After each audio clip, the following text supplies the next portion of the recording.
he was a lovely guy, and we got on really well.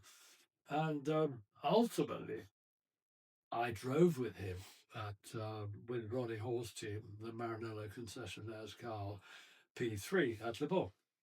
And you know, I'd done a few Le Mans, I've never finished it, and I thought it'd be quite nice to finish it.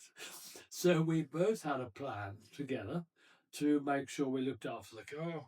And unfortunately, that year, Ferrari had a bad batch of piston rings, and a lot of all the cars they'd rebuilt with these rings failed, and ours was the last car to fail of that batch of car, and we did about 14 hours, I think. But another part of that story is we drove together to Le Mans, and it was in Piers 911. That's the first 911 I'd ever been in, but I was a passenger. And but the induction roar in that car was from the carburetors was fantastic. I never forgot that noise, and it was obviously not on injection because it doesn't make the same noise with injection.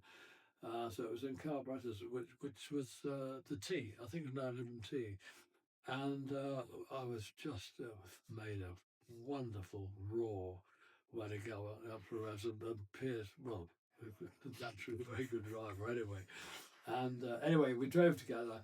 We had a wonderful time. Ronnie Hall had got what he thought probably was the most ideal driver combination. You got one from Harrow, one from Eton, with the Cambridge Blue. It all went together quite well, and but we had just a great time. And that's the only time I drove with Piers. But yeah, I loved him a lot. He was a lovely chap, and yeah, it's just didn't see the end of his saw the end of his career and his life, of course. But